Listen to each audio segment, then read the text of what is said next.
Mini ಅಜಿತ್ರವರು ನಡೆಸ್ಕೊಳ್ತಾ ಇದ್ದಾರೆ. ಅವರ ಬಗ್ಗೆ ಹೇಳೋದಾದರೆ ರಾಜಾಜಿನಗರದ ಜೈನ್ ಮಿಲನ್ ಹಾಗೂ ದಕ್ಷಿಣ ಜೈನ ಮೈತ್ರಿಕೂಟದಲ್ಲಿ ಅವರು ಸದಸ್ಯರಾಗಿ ಸೇವೆ ಸಲ್ಲಿಸ್ತಾ ಇದ್ದಾರೆ. ಅವ್ರನ್ನ ಬನ್ನಿ ಬರಮಾಡಿಕೊಳ್ಳೋಣ. ಅವರ ಒಂದು ಭಾವಗೀತೆ ಹಾಗೂ ಜನಭಕ್ತಿ ಗೀತೆಯನ್ನು ಕೇಳೋಣ. ಎಲ್ಲರಿಗೂ ಜೈ ಜಿನೇಂದ್ರ. ಕೇಳಿಸ್ತಲ್ಲ? ಓಕೆ. ಪ್ರಥಮವಾಗಿ ಭಗವಾನ್ ಶ್ರೀ ಆದಿನಾಥ ಸ್ವಾಮಿಯನ್ನು ಮನಸಾರೆ ಸ್ಮರಿಸುತ್ತಾ ಭಗವಾನ್ ಶ್ರೀ ಬಾಹುಬಲಿ ಸ್ವಾಮಿಯ ಸ್ತುತಿಯೊಂದಿಗೆ ಈ ಕಾರ್ಯಕ್ರಮವನ್ನು ಆರಂಭಿಸಲು ಇಚ್ಛಿಸುತ್ತೇನೆ. ಈ ಭಗವಾನ್ ಶ್ರೀ ಬಾಹುಬಲಿ ಸ್ವಾಮಿಯ ಈ ಸ್ತುತಿಯ ರಚನೆ ಶ್ರೀಮತಿ ಸನಿಹಾ ನವೀನ್. ಇದಕ್ಕೆ ಸಂಗೀತ ನೀಡಿ ಹಾಡಿರುವವರು ಖ್ಯಾತ ಗಾಯಕರಾದ ಶ್ರೀ ನವೀನ್ ಜಾಂಬ್ಳೆಯವರು. ಬಾನ ಬಾನಿನ ಕಿರಣ ಪ್ರಭು ನಿನ್ನ ಪಾದಕ್ಕೆ ಧರೆ ಬಿರಿದ ಹೂಗಂಪು ಭುಜಬಲಗೆ. ಬಾನ ಬಾನಿನ ಕಿರಣ ಪ್ರಭು ನಿನ್ನ ಪಾದಕ್ಕೆ ಧರೆ ಬಿರಿದ ಹೂಗಂಪು ಭುಜಬಲಗೆ. ಪ್ರತಿ ಬೆಳಗ ರಾಗವು ನಮೋಕಾರನುಲಿಯುತ್ತಿದೆ ಮಿಗ ಕಗದ ನಲಿವೆಲ್ಲ ಗೊಮ್ಮಾಟಗೆ. ಪ್ರತಿ ಬೆಳಗ ರಾಗವು ನಮೋಕಾರನುಲಿಯುತ್ತಿದೆ ಮಿಗ ಕಗದ ನಲಿವೆಲ್ಲ ಗೊಮ್ಮಾಟಗೆ. ಬಾನ ಬಾನಿನ ಕಿರಣ ಮುತ್ತು ಹನಿಗಳ ಹಾರ ಇತ್ತ ಬೆಳ್ಳಿಯ ತೇರ ಝರಿಯೊಳುಕ್ಕುವ ಹಾಲು ಮಜ್ಜಾನಕ್ಕೆ. ಮುತ್ತು ಹನಿಗಳ ಹಾರ ಇತ್ತ ಬೆಳ್ಳಿಯ ತೇರ ಝರಿಯೊಳುಕ್ಕುವ ಹಾಲು ಮಜ್ಜಾನಕ್ಕೆ. ಗೆದ್ದು ಸೋಲುವ ಅರಿವು ಮತ್ತೆ ಬಾರದ ಜಾಡು ಮುಕ್ತಿಗಾಸರೆಯಾಗು ಹೇ ಪ್ರಭುವೇ. ಗೆದ್ದು ಸೋಲುವ ಅರಿವು ಮತ್ತೆ ಬಾರದ ಜಾಡು ಮುಕ್ತಿಗಾಸರೆಯಾಗು ಹೇ ಪ್ರಭುವೇ. ಬಾನ ಬಾನಿನ ಕಿರಣ ಪ್ರಭು ನಿನ್ನ ಪಾದಕ್ಕೆ ಧರೆ ಬಿರಿದ ಹೂಗಂಪು ಭುಜಬಲಗೆ. ಪ್ರತಿ ಬೆಳಗ ರಾಗವು ನಮೋಕಾರನುಲಿಯುತ್ತಿದೆ ಮಿಗ ಕಗದ ನಲಿವೆಲ್ಲ ಗೊಮ್ಮಾಟಗೆ. ಬಾನ ಬಾನಿನ ಕಿರಣ ನೀರ ಮೀರಿದ ಮೀನು ಬೆಳಕೆ ಕಾಣದ ಕುಸುಮ ಬರಡು ಬಯಲಿನ ಕಾವು ನನ್ನೊಳಗೆ. ನೀರ ಮೀರಿದ ಮೀನು ಬೆಳಕೆ ಕಾಣದ ಕುಸುಮ ಬರಡು ಬಯಲಿನ ಕಾವು ನನ್ನೊಳಗೆ. ಮುಗಿಲ ಜೋಲಿಯ ಕಂದ ನೈದಿಲೆಯ ಕಣ್ಣವನೆ ನಮಗೂ ದೇವಿಗೆಯಾಗು ಕೈವಲ್ಯಕ್ಕೆ. ಮುಗಿಲ ಜೋಲಿಯ ಕಂದ ನೈದಿಲೆಯ ಕಣ್ಣವನೆ ನಮಗೂ ದೇವಿಗೆಯಾಗು ಕೈವಲ್ಯಕ್ಕೆ. ಬಾನ ಬಾನಿನ ಕಿರಣ ಪ್ರಭು ನಿನ್ನ ಪಾದಕ್ಕೆ ಧರೆ ಬಿರಿದ ಹೂಗಂಪು ಭುಜಬಲಗೆ. ಪ್ರತಿ ಬೆಳಗ ರಾಗವು ನಮೋಕಾರನುಲಿಯುತ್ತಿದೆ ಮಿಗ ಕಗದ ನಲಿವೆಲ್ಲ ಗೊಮ್ಮಾಟಗೆ. ಬಾನ ಬಾನಿನ ಕಿರಣ ತಿಂಗಳು ಮುಳುಗಿದವೋ ರಂಗೋಲೆ ಬೆಳಗಿದವೋ. ತಿಂಗಳು ಮುಳುಗಿದವೋ ರಂಗೋಲೆ ಬೆಳಗಿದವೋ. ತಾಯಿ ಚಾಮುಂಡಿಯ ಪೂಜೆಗೆಂದು ಬಾಳೆ ಬಾಗಿದವೋ. ನಮ್ಮ ತಾಯಿ ಚಾಮುಂಡಿಯ ಪೂಜೆಗೆಂದು ಬಾಳೆ ಬಾಗಿದವೋ. ತಿಂಗಳು ಮುಳುಗಿದವೋ ರಂಗೋಲೆ ಬೆಳಗಿದವೋ. ತಿಂಗಳು ಮುಳುಗಿದವೋ ರಂಗೋಲೆ ಬೆಳಗಿದವೋ. ತಾಯಿ ಚಾಮುಂಡಿಯ ಪೂಜೆಗೆಂದು ಬಾಳೆ ಬಾಗಿದವೋ. ನಮ್ಮ ತಾಯಿ ಚಾಮುಂಡಿಯ ಪೂಜೆಗೆಂದು ಬಾಳೆ ಬಾಗಿದವೋ. ಮೈಕಾತಿ ಚಾಮುಂಡಿ ಮಂಡೇಲಿ ಒದರೀರಿ, ಮೈಕಾತಿ ಚಾಮುಂಡಿ ಮಂಡೇಲಿ ಒದರೀರಿ, ಮದ್ದೂರಿಂದಾಚೆ ಮೈಸೂರು ಬಾಳೆ ಬಾಗಿದವೋ. ಮದ್ದೂರಿಂದಾಚೆ ಚಾಮುಂಡಿ ಬೆಟ್ಟದಲ್ಲಿ, ಮದ್ದೂರಿಂದಾಚೆ ಚಾಮುಂಡಿ ಬೆಟ್ಟದಲ್ಲಿ, ಹೂ ಕಂಡು ಮಂಡೆ ಅಲ್ಲೇ ಒದರುವರು ಬಾಳೆ ಬಾಗಿದವೋ. ಹೂ ಕಂಡು ಮಂಡೆ ಅಲ್ಲೇ ಒದರುವರು ಬಾಳೆ ಬಾಗಿದವೋ. ಕರಿಯ ಪಟ್ಟಿಯ ಸೀರೆ ನೆರಿಗೆ ಚಿನ್ನದ ಕುಣಿಕೆ, ಕರಿಯ ಪಟ್ಟಿಯ ಸೀರೆ ನೆರಿಗೆ ಚಿನ್ನದ ಕುಣಿಕೆ, ನಡೆಮುಡಿಯ ಮ್ಯಾಲೆ ಬರುವವಳೆ ಬಾಳೆ ಬಾಗಿದವೋ. ನಡೆಮುಡಿಯ ಮ್ಯಾಲೆ ಬರುವವಳೆ ಚಾಮುಂಡಿ, ನಡೆಮುಡಿಯ ಮ್ಯಾಲೆ ಬರುವವಳೆ ಚಾಮುಂಡಿ, ದೊರೆಯದ್ದು ಕೈಯ ಮೂಗಿದರು ಬಾಳೆ ಬಾಗಿದವೋ. ನಮ್ಮ ದೊರೆಯದ್ದು ಕೈಯ ಮೂಗಿದರು ಬಾಳೆ ಬಾಗಿದವೋ. ಕನ್ನ ಕನ್ನಡಿ ಬಂದೋ ಕಂಚಿನ ಹೆಬ್ಬಾರೆ ಬಂದೋ, ಕನ್ನ ಕನ್ನಡಿ ಬಂದೋ ಕಂಚಿನ ಹೆಬ್ಬಾರೆ ಬಂದೋ, ಸಣ್ಣೇರಿ ಮ್ಯಾಲೆ ಮಾಡಿ ಬಂದೋ ಬಾಳೆ ಬಾಗಿದವೋ. ಸಣ್ಣೇರಿ ಮ್ಯಾಲೆ ಮಡಿ ಬಂದು ಚಾಮುಂಡಿ, ಸಣ್ಣೇರಿ ಮ್ಯಾಲೆ ಮಡಿ ಬಂದು ಚಾಮುಂಡಿ, ಮಡಿಯ ತೊಡೋದು ಬೆಳಗಾದೋ ಬಾಳೆ ಬಾಗಿದವೋ. ನಿಮ್ಮ ಮಡಿಯ ತೊಡೋದು ಬೆಳಗಾದೋ ಬಾಳೆ ಬಾಗಿದವೋ. ತಿಂಗಾಳು ಮುಳುಗಿದವೋ ರಂಗೋಲೆ ಬೆಳಗಿದವೋ, ತಿಂಗಾಳು ಮುಳುಗಿದವೋ ರಂಗೋಲೆ ಬೆಳಗಿದವೋ, ತಾಯಿ ಚಾಮುಂಡಿಯ ಪೂಜೆಗೆಂದು ಬಾಳೆ ಬಾಗಿದವೋ.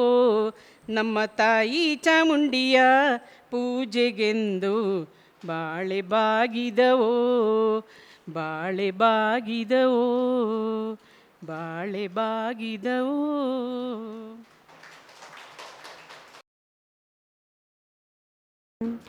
ಮಾಧ್ಯಸ್ಥಭಾವಂ ವಿಪರೀತರುತ್ತೌ ಸದಾ ಮಮಾತ್ಮ ವಿದದಾತು ದೇವ. ಎಲ್ಲ ಸಾಹಿತ್ಯ ಆಸಕ್ತರಿಗೆ ಜೈ ಜಿನೇಂದ್ರ.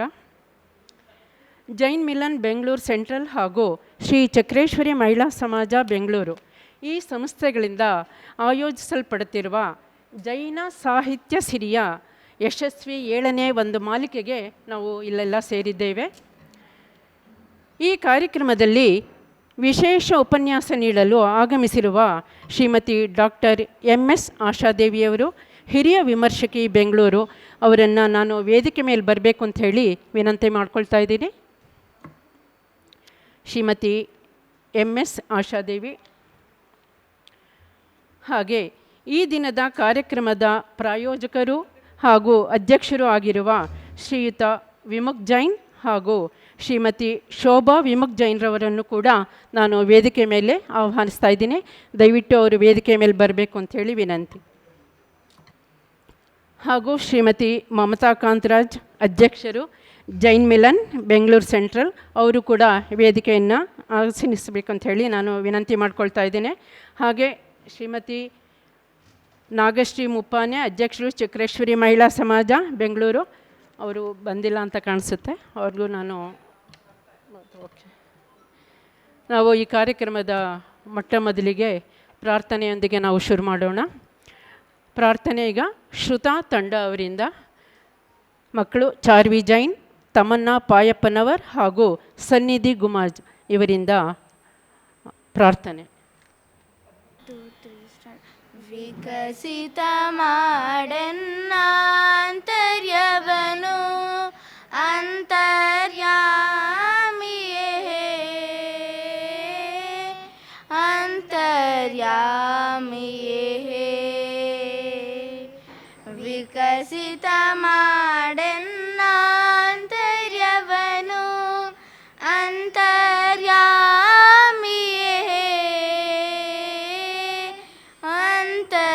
ಅಂತರ್ಯಾಮಿಯೇ ನಿರ್ಮಲನಾಗಿಡು ಉಜ್ವಲ ಮಾಡು ನಿರ್ಮಲನಾಗಿಡು ಉಜ್ವಲ ಮಾಡು ಸುಂದರವಾಗಿಡು ಹೇ ಸುಂದರವಾಗಿಡು ಹೇ ವಿಕಸಿತ ಮಾಡೆನ್ನಾಂತರ್ಯವನು ಅಂತರ್ಯಾಮಿಯೇ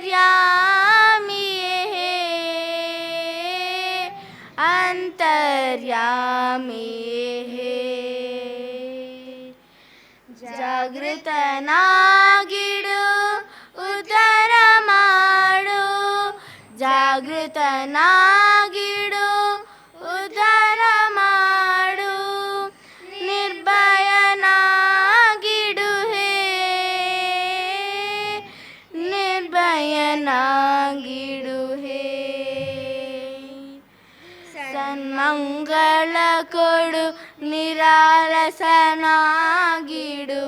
ಸನ್ಮಂಗಳ ಕೊಡು ನಿರಾಲಸನಾಗಿಡು ಮಹಾತೋಮಹಿಯೇ ವಿಕಸಿತ ಮಾಡೆನ್ನಾಂತರ್ಯವನು ಅಂತರ್ಯಾಮಿಯೇ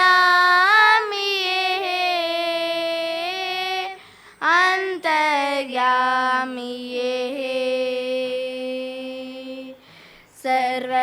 ಸರ್ವಸಂಗವನು ಸಾರ್ಥಕ ಮಾಡು ಸರ್ವಸಂಗವನು ಸಾರ್ಥಕ ಮಾಡು ಮುಕ್ತಿಯ ಕೊಡು ನೀ ಅನಂತನೇ ಮುಕ್ತಿಯ ಕೊಡು ನೀ ಅನಂತನೇ ನಿನ್ನ ಚರಣದಿ ನಿಲ್ಲಿಸು ಚಿತ್ತವಾ ನಿನ್ನ ಚರಣದಿ ನಿಲ್ಲಿಸು ಚಿತ್ತವಾ ಅಂತರ್ಯಾಮಿಯೇ ವಿಕಸಿತ ಮಾಡೆನ್ನಾಂತರ್ಯವನು ಅಂತರ್ಯಾಮಿಯೇ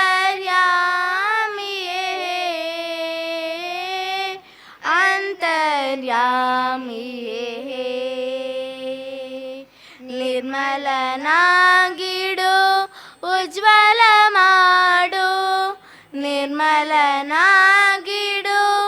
ಉಜ್ವಲ ಮಾಡು ಸುಂದರವಾಗಿಡು ಹೇ ಸುಂದರವಾಗಿಡು ಹೇ ವಿಕಸಿತ ಮಾಡೆನ್ನಾಂತರ್ಯವನು ಅಂತರ್ಯಾಮಿಯೇ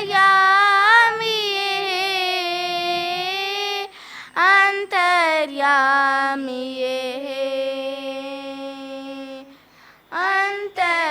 ಅಂತರ್ಯಾಮಿಯೇ ಅಂತರ್ಯಾಮಿಯೇ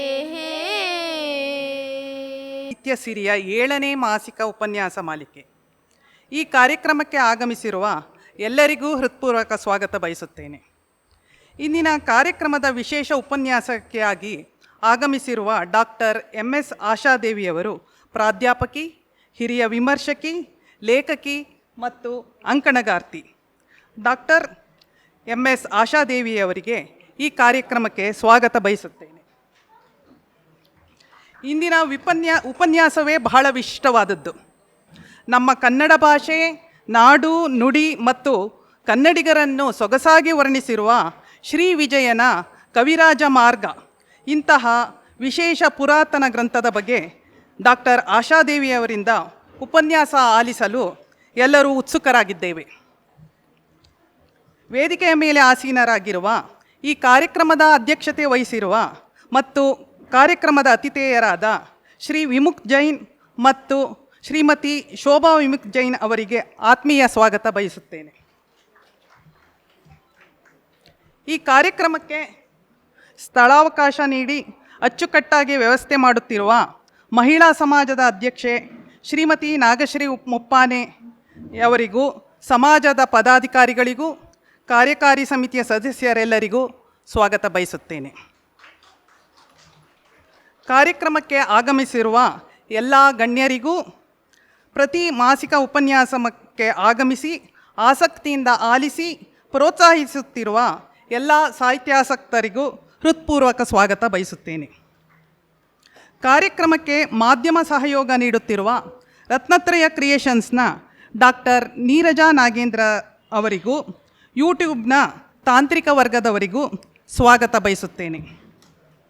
ಕಾರ್ಯಕ್ರಮಕ್ಕೆ ಆಗಮಿಸಿರುವ ಎಲ್ಲ ಪತ್ರಿಕಾ ಮಾಧ್ಯಮದವರಿಗೂ ಸ್ವಾಗತ ಬಯಸುತ್ತೇನೆ. ಧನ್ಯವಾದಗಳು.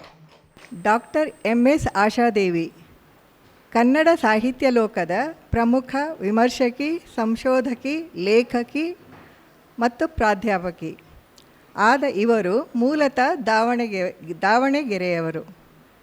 ಬೆಂಗಳೂರಿನ ಮಹಾರಾಣಿ ಕ್ಲಸ್ಟರ್ ವಿಶ್ವವಿದ್ಯಾಲಯದಲ್ಲಿ ಕಾರ್ಯನಿರ್ವಹಿಸುತ್ತಿರುವ ಇವರು MPhil ಮತ್ತು PhD ವಿದ್ಯಾರ್ಥಿಗಳಿಗೆ ಸಂಶೋಧನಾ ಮಾರ್ಗದರ್ಶಕರಾಗಿ ಕಾರ್ಯನಿರ್ವಹಿಸುತ್ತಿದ್ದಾರೆ. ಆಶಾದೇವಿ ಅವರು ಪ್ರಮುಖವಾಗಿ ವಿಮರ್ಶೆ ಮತ್ತು ಸ್ತ್ರೀವಾದಿ ಸಾಹಿತ್ಯದ ಮೇಲೆ ಅತ್ಯಂತ ಪ್ರಬುದ್ಧವಾಗಿ ಮಾತನಾಡುತ್ತಾರೆ ಹಾಗೂ ಲೇಖನಗಳನ್ನು ಬರೆಯುತ್ತಾರೆ. ಇವರು ಪ್ರಜಾವಾಣಿಯಲ್ಲಿ ಬರೆಯುತ್ತಿದ್ದ ನಾರಿಕೇಳ ಅತ್ಯಂತ ಜನಪ್ರಿಯ ಅಂಕಣವಾಗಿತ್ತು. ಲಿಂಗ ಸಮಾನತೆ, ಕನ್ನಡ ಸಾಹಿತ್ಯ ಮತ್ತು ಸಂಸ್ಕೃತಿಯ ವಿಷಯಗಳನ್ನು ಕುರಿತು ನಾಡಿನಾದ್ಯಂತ ಕಾರ್ಯಕ್ರಮಗಳಲ್ಲಿ, ಸೆಮಿನಾರ್ಗಳಲ್ಲಿ ಭಾಗವಹಿಸುವ ಇವರು ನಾರಿಕೇಳ, ನಡುವೆ ಸುಳಿವ ಆತ್ಮ, ಹುದುಗಲಾರದ ದುಃಖ, ಸ್ತ್ರೀ ಮತವನ್ನುತ್ತರಿಸಲಾಗದೆ ಮುಂತಾದ ಕೃತಿಗಳನ್ನು ರಚಿಸಿದ್ದಾರೆ. ಅನುವಾದವನ್ನು ಮಾಡಿರುವ ಆಶಾದೇವಿ ಅವರು ಉರಿ ಚಮ್ಮಾಳಿಗೆ, ಭಾರತದ ಬಂಗಾರ, PT ಉಷಾ ಮುಂತಾದ ಕೃತಿಗಳನ್ನು ರಚಿಸಿದ್ದಾರೆ. ಅಂತಾರಾಷ್ಟ್ರೀಯ, ರಾಷ್ಟ್ರೀಯ ಉಪನ್ಯಾಸ ಕಾರ್ಯಕ್ರಮಗಳು, ಕಾರ್ಯಾಗಾರಗಳಲ್ಲಿ ಸಂಪನ್ಮೂಲ ವ್ಯಕ್ತಿಯಾಗಿ ಅತ್ಯಂತ ಸಕ್ರಿಯವಾಗಿ ತೊಡಗಿಸಿಕೊಂಡಿರುವ ಆಶಾದೇವಿ ಅವರಿಗೆ ಪ್ರೊಫೆಸರ್ MM ಕಲಬುರ್ಗಿ ರಾಷ್ಟ್ರೀಯ ಪ್ರಶಸ್ತಿ, ಪದ್ಮಭೂಷಣ ಡಾಕ್ಟರ್ B ಸರೋಜಾದೇವಿ ಪ್ರಶಸ್ತಿ, ಇನ್ಫೋಸಿಸ್ ಪ್ರಶಸ್ತಿ, ಕದಳಿ ಪ್ರಶಸ್ತಿ, ನಾಡಪ್ರಭು ಕೆಂಪೇಗೌಡ ಪ್ರಶಸ್ತಿ ಹೀಗೆ ಹಲವಾರು ಪ್ರಶಸ್ತಿಗಳಿಂದ ಪುರಸ್ಕೃತರಾಗಿದ್ದಾರೆ. ಇಂತಹ ಸಾಹಿತ್ಯ ಸಾಮಾಜಿಕ ರಂಗದಲ್ಲಿ ಕ್ರಿಯಾಶೀಲರಾದ ಡಾಕ್ಟರ್ MS ಆಶಾದೇವಿ ಅವರು ನಮ್ಮ ಈ ಕಾರ್ಯಕ್ರಮದಲ್ಲಿ ನಮ್ಮನ್ನೆಲ್ಲ ಉದ್ದೇಶಿಸಿ ಉಪನ್ಯಾಸ ನೀಡಲಿದ್ದಾರೆ. ಮೇಡಮ್, ನಿಮ್ಮನ್ನು ಪರಿಚಯಿಸುವ ಸೌಭಾಗ್ಯ ನನ್ನದು. ಶ್ರೀಮತಿ ಡಾಕ್ಟರ್ ಆಶಾದೇವಿಯವರ ಒಂದು ಕಿರುಪರಿಚಯವನ್ನು ಮಾಡಿಕೊಟ್ಟಂತಹ ಶ್ರೀಮತಿ ಅರುಣಾ ಆದರಾಜರವರಿಗೆ ಧನ್ಯವಾದಗಳು.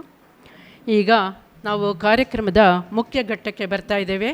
ಉಪನ್ಯಾಸ ಕಾರ್ಯಕ್ರಮ ಶ್ರೀ ವಿಜಯನ ಕವಿರಾಜ ಮಾರ್ಗ ಮತ್ತು ಕನ್ನಡದ ವಿವೇಕ, ಈ ವಿಷಯವಾಗಿ ಉಪನ್ಯಾಸ ನೀಡಬೇಕು ಅಂಥೇಳಿ ನಾನು ಡಾಕ್ಟರ್ MS ಆಶಾದೇವಿಯರಲ್ಲಿ ವಿನಂತಿ ಮಾಡ್ಕೊಳ್ತಾ ಇದ್ದೀನಿ.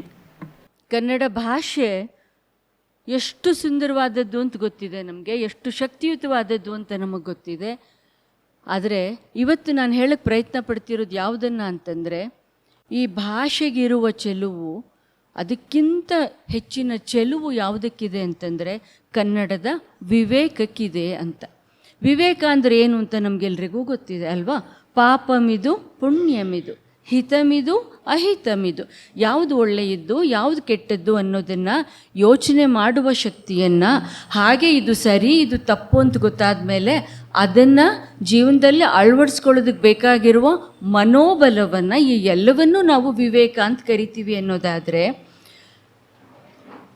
ಕ್ರಿಸ್ತ ಶಕ 870 ಪ್ರಕಟವಾದಂಥ ಶ್ರೀ ವಿಜಯನ ಕವಿರಾಜ ಮಾರ್ಗ ಅದು ನಮಗೆ ಕೊಡ್ತಾ ಇರುವ ವಿವೇಕ ಎಂಥದ್ದು?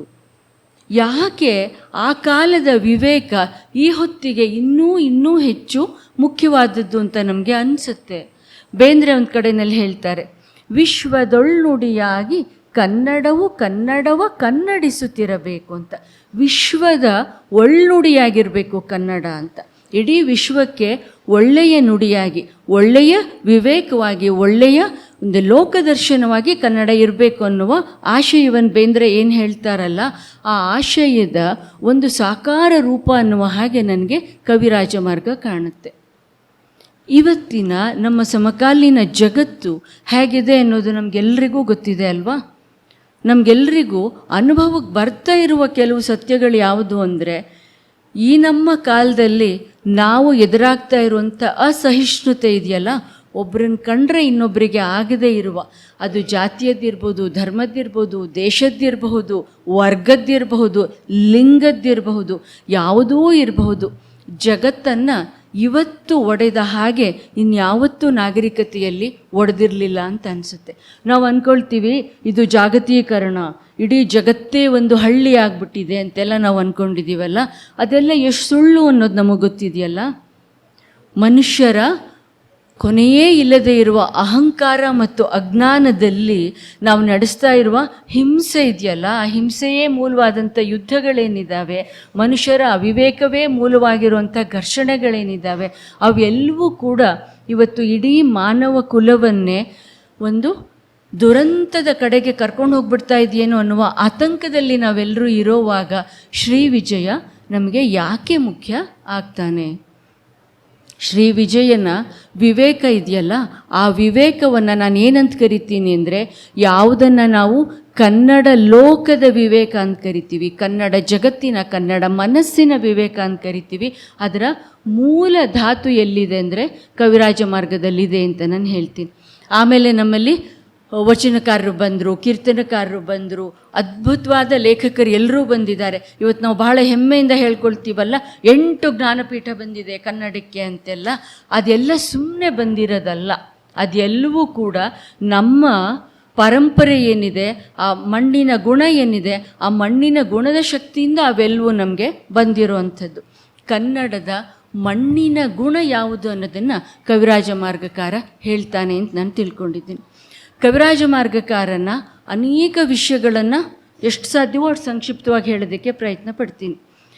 ಈ ಕವಿರಾಜ ಮಾರ್ಗ ಅನ್ನುವ ಕೃತಿ ಏನಿದೆ, ಅದು ಮೂಲತಃ ಒಂದು ಲಾಕ್ಷಣಿಕ ಕೃತಿ. ಲಾಕ್ಷಣಿಕ ಅಂತಂದರೆ ಬೇಕಾದ್ರೆ ಅದನ್ನು ವ್ಯಾಕರಣ ಅಂತ ಕರ್ಕೊಳ್ಳೋಣ, ತುಂಬ ಸರಳವಾದ ಭಾಷೆಯಲ್ಲಿ. ಆ ಕೃತಿಯಲ್ಲಿ ಕವಿರಾಜ ಮಾರ್ಗದಲ್ಲಿ ಶ್ರೀ ವಿಜಯ ಏನು ಹೇಳೋಕ್ಕೆ ಪ್ರಯತ್ನ ಪಡ್ತಾನೆ ಅಂತಂದರೆ, ಒಂದು ಕಾವ್ಯ ಅಂದರೆ ಹೇಗಿರಬೇಕು, ಆ ಕಾವ್ಯದಲ್ಲಿ ಏನೇನು ಇರಬೇಕು ಅನ್ನೋದನ್ನು ಹೇಳೋಕ್ಕೆ ಅವನು ಪ್ರಯತ್ನ ಪಡ್ತಾನೆ. ಅದರಲ್ಲಿ 3 ಅಧ್ಯಾಯ ಇದೆ.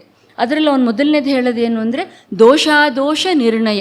ಕಾವ್ಯದಲ್ಲಿ ಯಾವುದು ದೋಷ ಅನ್ನೋದನ್ನು ಹೇಳೋದು ಮೊದಲನೆಯ ಅಧ್ಯಾಯ. 2 ಅಧ್ಯಾಯಗಳಿದ್ದಾವೆ, ಒಂದು ಶಬ್ದಾಲಂಕಾರ, ಇನ್ನೊಂದು ಅರ್ಥಾಲಂಕಾರ. ನಿಜ ಅಂದರೆ ಇವತ್ತು ನಮಗೆ ಅವನು ಶಬ್ದಾಲಂಕಾರವನ್ನು ಹೇಗೆ ವಿವರಿಸ್ತಾನೆ, ಅರ್ಥಾಲಂಕಾರವನ್ನು ಹೇಗೆ ವಿವರಿಸ್ತಾನೆ, ಕಾವ್ಯದಲ್ಲಿ ಯಾವುದು ದೋಷ ಅಂತ ಅದು ಯಾವುದು ನನಗೆ ಇವತ್ತು ತುಂಬ ಮುಖ್ಯ ಅಲ್ಲ. ಇವತ್ತು ನಾವಿಷ್ಟು ಜನ ಸಾಮಾನ್ಯರು ಇಲ್ಲಿ ಕೂತಿರುವ ಹೊತ್ತಿನಲ್ಲಿ ನಾವೆಲ್ಲ ಪಂಡಿತರಲ್ಲ, ನಾವೆಲ್ಲ ಯಾವುದೋ ಸೆಮಿನಾರ್ನಲ್ಲಿ ಇಲ್ಲಿ ಚರ್ಚೆಯನ್ನು ಮಾಡ್ತಾ ಇಲ್ವಲ್ಲ. ನಾವು ಇವತ್ತು ಕವಿರಾಜ ಮಾರ್ಗಕಾರನ ಯಾವ ಅಂಶಗಳು ಈ ಹೊತ್ತಿಗೆ ತುಂಬ ಪ್ರಸ್ತುತ ಅನಿಸುತ್ತೆ ಅನ್ನೋದನ್ನು ಚರ್ಚೆ ಮಾಡೋದಕ್ಕೆ ಪ್ರಯತ್ನ ಪಡೋಣ. ಮೊದಲನೇದಾಗಿ ಅವನು ಕನ್ನಡ ನಾಡು ಯಾವುದು ಅನ್ನೋದನ್ನು ವರ್ಣಿಸ್ತಾನಲ್ವ, ಅದು ಎಲ್ಲಿಂದ ಎಲ್ಲಿವರೆಗಿದೆ ಅಂತ. ಅದು ನೀವೆಲ್ಲರೂ ಕೇಳಿದ್ದೀರಾ ಮಾತನ್ನು. ಕಾವೇರಿಯಿಂದ ಗೋದಾವರಿವರ ಮಿರ್ದ ನಾಡದ ಕನ್ನಡದೊಳ್ ಭಾವಿಸಿದ ಜನಪದಂ ಅಂತ ಅವನು ಹೇಳ್ತಾನೆ.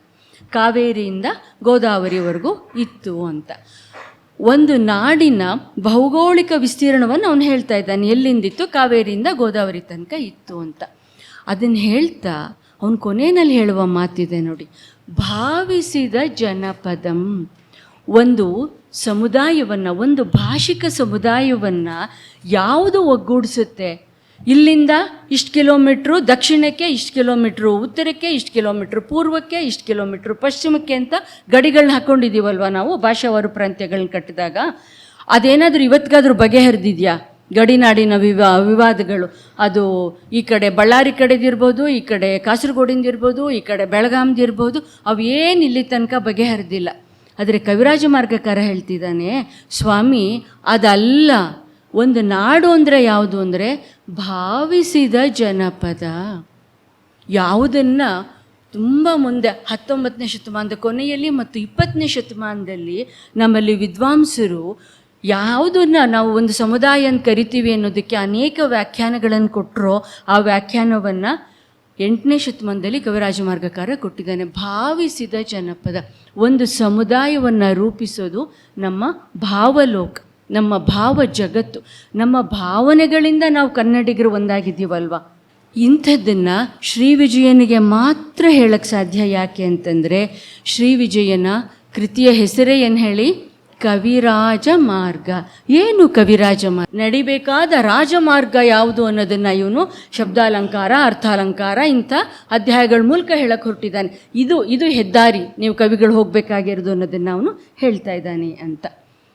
ಆಮೇಲೆ ಇನ್ನೂ ಒಂದು ಅರ್ಥ ಮಾಡ್ಕೊಂಡ್ವಿ ನಾವು, ಕವಿರಾಜರು ನಡೆದ ಮಾರ್ಗ. ಕವಿಗಳು ರಾಜರು ಹೌದಲ್ಲ, ಅವರು ಕವಿರಾಜರು. ಅವರು ನಡೆದ ದಾರಿ ಹೇಗಿರುತ್ತೆ ನೋಡಿ. ಒಂದು ದೇಶವನ್ನು, ಒಂದು ರಾಜ್ಯವನ್ನು ಯಾರು ಕಟ್ತಾರೆ? ರಾಜರು ಕಟ್ತಾರೆ ಅಂತ ನಾವು ತಿಳ್ಕೊಂಡಿದ್ದೀವಲ್ಲ. ಶ್ರೀ ವಿಜಯ ಹೇಳ್ತಾನೆ, ಇದರಿಗೆ ರಾಜನಿಗೂ ಇರುವಷ್ಟು ಮರ್ಯಾದೆ ಇರುತ್ತೋ, ಬೆಲೆ ಇರುತ್ತೋ, ಅವನ ಮಾತಿಗೆ, ಅವನ ನಿಲುವಿಗೆ ಎಲ್ಲಿ ಒಂದು ಜಾಗ ಇರುತ್ತೋ ಅದು ಒಂದು ವಿವೇಕದ ನಾಡಾಗತ್ತೆ ಅನ್ನೋದನ್ನು ಅವನು ಹೇಳ್ತಾ ಇದ್ದಾರೆ. ನಮಗೆ ಗೊತ್ತಾಗೋದೇನು ಅಂತಂದರೆ, ಹೆಚ್ಚು ಕಡಿಮೆ ಕವಿರಾಜ ಮಾರ್ಗಕ್ಕೆ ಜಂಟಿ ಕರ್ತೃಗಳಿದ್ದಾರೆ ಅಂತ, ಇಬ್ಬರು ಅಂತ. ಅಂದರೆ ನೃಪತುಂಗನೂ ನಾಗರಿಕವಾದ ರಾಜ್ಯ ಆಗತ್ತೆ ಅನ್ನೋದೇ ಇಡೀ ಕಾವ್ಯದ ಮೂಲ ಧ್ವನಿ ಅಂತ ನೀವು ತಿಳ್ಕೊಳ್ಬೇಕು. ನಾವು ಇದ್ರ ಪಕ್ಕದಲ್ಲಿ ಗ್ರೀಕನ ಮೀಮಾಂಸಕರು ಹೇಳಿದ್ರಲ್ವ, ಅವ್ರು ಹೇಳಿದ್ದೇನು ಅಂದರೆ, ರಾಜನಿಗೆ ಅವ್ರು ಸಲಹೆ ಕೊಟ್ಟಿದ್ದೇನು? ಪ್ಲೇಟೋ, ನೀನು ಮೊದಲು ಒಂದು ಕೆಲಸ ಮಾಡು, ಈ ಕಲಾವಿದರು ಇದ್ದಾರಲ್ಲ ಅವ್ರನ್ನೆಲ್ಲ ಮೊದಲು ನೀನು ರಾಜ್ಯದಿಂದ ಆಚೆಗೆ ಹಾಕು ಅಂತ ಹೇಳ್ತಾರೆ ಅವರು. ಯಾಕೆ ಆಚೆಗೆ ಹಾಕಬೇಕು ಅಂತ? ಜದೊಳೆ ಭೂಪರೆಂಬರ್ ಅವಿವೇಕಿಗಳು ಅಂತ ಹೇಳಿದವನು ನಮ್ಮ ಪಂಪ ತಾನೆ ಅಲ್ವಾ? ಓಲಗಿಸಿ ಬಾಳುವುದೇ ಕಷ್ಟಂ ಇಳಾಧೀನಾತರಂ ಅಂತ ಹೇಳಿದ್ನಲ್ಲ ಅವನು. ನಿಜ ಅಂದರೆ ರಾಜರಷ್ಟು ಮೂರ್ಖರಿನ್ಯಾರೂ ಇಲ್ಲ ಅಂತ ಹೇಳ್ತಾನೆ. ಮತ್ತು ಈ ಆಸ್ಥಾನದಲ್ಲಿ ಯಾಕೆ ಅಂದರೆ ಜೋಳದ ಸತ್ಯ ಹೇಳೋದ್ರಿಂದ ಯಾವತ್ತೂ ಹಿಂದೆ ಸರಿದವನಲ್ಲ ಅಲ್ವಾ? ಅಂದರೆ ಸತ್ಯವನ್ನು ಹೇಳೋದಕ್ಕೆ ಅವ್ರಿಗಿರುವಂತಹ ಧೈರ್ಯ ಇನ್ಯಾರಿಗೂ ಇರೋದಕ್ಕೆ ಸಾಧ್ಯ ಇಲ್ಲ. ಇಲ್ಲಿ ಶ್ರೀ ವಿಜಯ ಏನು ಹೇಳ್ತಾ ಇದ್ದಾನೆ? ಶೆಲ್ಡನ್ ಪೊಲಾಕ್ ಇವತ್ತು ಜಗತ್ತಿನಲ್ಲಿ ಬದುಕಿರುವ ಅತ್ಯಂತ ಶ್ರೇಷ್ಠ ವಿದ್ವಾಂಸರು ಅಂತ ನಾವು ತಿಳ್ಕೊಂಡಿದ್ದೀವಿ.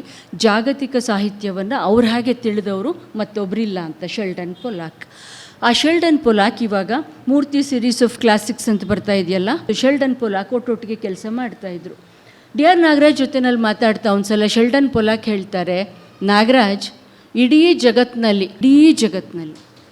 ಮುಂದುವರೆದ ಭಾಗದಲ್ಲಿ ನಾನು ಆ ಹಳಗನ್ನಡದ ಪದ್ಯಗಳನ್ನು ಅಗತ್ಯ ಬಿದ್ದರೆ ಆಮೇಲೆ ಕೋಟ್ ಮಾಡ್ತೀನಿ. ಆದರೆ ಹೇಳ್ತಾ ಇತ್ತು ಅಂತಂದರೆ, ಡೈರೆಕ್ಟರೇಟ್ ಆಫ್ ಕಾಲೇಜಿಯೇಟ್ ಎಜುಕೇಷನಿಂದ ಬಂದ ಒಂದು ಸರ್ಕ್ಯುಲರ್ ಅದೇನು ಹೇಳ್ತು ಅಂದರೆ, ನೀವು ಅಧ್ಯಾಪಕರು ಯಾರಿಗಾದರೂ ಯಾವುದಾದ್ರೂ ಪತ್ರಿಕೆಗಳಿಗೆ, ಮ್ಯಾಗಝೀನ್ಗಳಿಗೆ ಲೇಖನ ಬರೆಯೋದಾದರೆ you should take the permission from the department ಅಂತ. ನಾವು ಅವರಿಂದ ಪರ್ಮಿಷನ್ ತಗೋಬೇಕಂತೆ. ಮತ್ತು ಇದು ಪ್ರಜಾಪ್ರಭುತ್ವ ರಾಷ್ಟ್ರ ಅಂತ ನಾವು ತಿಳ್ಕೊಂಡಿದ್ದೀವಿ. ಓಕೆ, ಇನ್ನೊಬ್ರು ಯಾರೋ ಬಂದು ಹೇಳಿದ್ರು ನಮ್ಮಲ್ಲಿ ಅಧ್ಯಾಪಕರನ್ನ ಯೂನಿಫಾರ್ಮ್ ಹಾಕ್ಕೊಂಡು ಬರಬೇಕು ಅಂತ. ಓಕೆ, ಆಮೇಲೆ ಪ್ರಜಾವಾಣಿಯವ್ರು ನನ್ನ ಅಭಿಪ್ರಾಯ ಕೇಳಿದಾಗ ನಾನು ಹೇಳಿದೆ, ನಾನು ಸಿದ್ಧವಾಗಿದ್ದೀನಿ ಯೂನಿಫಾರ್ಮ್ ಹಾಕ್ಕೊಳ್ಳೋಕ್ಕೆ, ಬಟ್ ನಂದು ಒಂದೇ ಕಂಡೀಷನ್ ಏನು ಅಂದರೆ ನಮ್ಮ ಕಮಿಷನರು ಆ ಯೂನಿಫಾರ್ಮ್ ಹಾಕ್ಕೊಂಡು ಬರಬೇಕು. ಅವರು ಆ ಯೂನಿಫಾರ್ಮ್ ಹಾಕ್ಕೊಂಡು ಬರೋದಾದ್ರೆ ನಾನು ಯೂನಿಫಾರ್ಮ್ ಹಾಕ್ಕೊಳ್ಳೋಕ್ಕೆ ಸಿದ್ಧವಾಗಿದ್ದೀನಿ ಅಂತ. ಯಾಕೆ ಈ ಮಾತನ್ನು ಹೇಳ್ತಾ ಇದ್ದೀನಿ ಅಂದರೆ, ಪ್ರಭುತ್ವ ಅನ್ನೋದು ಈ ಹೊತ್ತಿಗೂ ತುಂಬ ನಿರ್ಣಾಯಕವಾಗಿರೋವಾಗ, ಅದು ಅಧಿಕಾರದ ಎಲ್ಲ ಸೂತ್ರಗಳನ್ನು ತನ್ನ ಕೈಯಲ್ಲಿ ಹಿಡ್ಕೊಂಡಿರೋವಾಗ, ಆ ಕಾಲಘಟ್ಟದಲ್ಲಿ ಶ್ರೀ ವಿಜಯ ವಿಕೇಂದ್ರೀಕರಣದ ಬಗ್ಗೆ ಮಾತಾಡ್ತಾ ಇದ್ದಾನೆ. ಯಾವುದನ್ನು ನಾವು ಡಿಸೆಂಟ್ರಲೈಸೇಷನ್ ಅಂತ ಕರಿತೀವಿ, ವಿಕೇಂದ್ರೀಕರಣದ ಬಗ್ಗೆ ಮಾತಾಡ್ತಾ ಅವನು ಹೇಳ್ತಾನೆ, ಜನರಿಗೆ ನಾವು ತುಂಬ ಅವಕಾಶ ಕೊಡಬೇಕ್ರಿ, ಮೊದಲು ಅವ್ರ ಮಾತು ಕೇಳಿಸ್ಕೊಳ್ಳಿ, ಅವ್ರಿಗೇನು ಬೇಕು, ಅವ್ರ ಕಷ್ಟ ಏನು, ಅವ್ರ ಸುಖ ಏನು ಅದನ್ನು ನೋಡಿ. ಮತ್ತು ಅವನು ಹೇಳ್ತಾನೆ, ಜನಸಾಮಾನ್ಯರಂದರೆ ಯಾರು ಹೇಳಿ? ನಾವೆಲ್ಲ ತಮಾಷೆಗೆ ನಮಗೆ ನಾವೇ ಹೇಳ್ಕೊಳ್ತಿರ್ತೀವಲ್ವ, ನಾವೆಲ್ಲ ಹುಲು ಮಾನವರು ಅಂತ. ಆದರೆ ಇವನೇನು ಹೇಳ್ತಾನೆ ಗೊತ್ತಾ?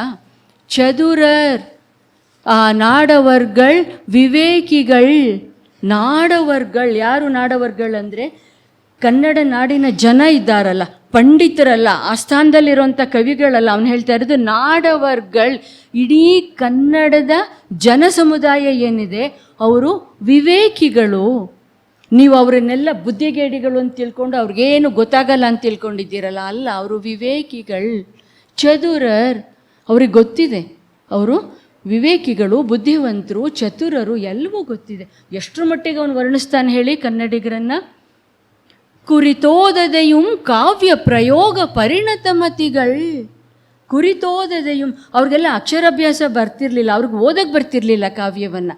ಆದರೆ ಅವರ ಕಿವಿ, ಅವರ ಹೃದಯ, ಅವರ ಮನಸ್ಸು ಅದು ಎಷ್ಟು ಸೂಕ್ಷ್ಮವಾಗಿದೆ, ಅದಕ್ಕೆ ಎಂಥ ಅಭಿರುಚಿ ಇದೆ ಅಂತಂದರೆ ಅವ್ರಿಗೆಲ್ಲರೂ ಯಾರು ಕೂತ್ಕೊಂಡು ನೋಡಿ ಇದು ಶಬ್ದಾಲಂಕಾರ, ಇದು ಅರ್ಥಾಲಂಕಾರ, ಕಾವ್ಯ ಅಂದರೆ ಹೀಗಿರಬೇಕು ಹಾಗೆ ಯಾರೂ ಅವ್ರಿಗೇನು ಹೇಳ್ಕೊಟ್ಟಿಲ್ಲ. ಆದರೆ ಅವರ ಅಭಿರುಚಿ, ಅವರ ಸ್ಮೃತಿಕೋಶ ಹೇಗಿದೆ ಅಂತಂದರೆ ಒಂದು ಕಾವ್ಯ ಅವರ ಕಿವಿಯ ಮೇಲೆ ಬಿದ್ದ ಗಳಿಗೆಯಲ್ಲಿ ಅವರು ಇದು ಕಾವ್ಯ ಹೌದೋ ಅಲ್ವೋ ಅನ್ನೋದನ್ನು ತೀರ್ಮಾನ ಮಾಡ್ತಾರೆ.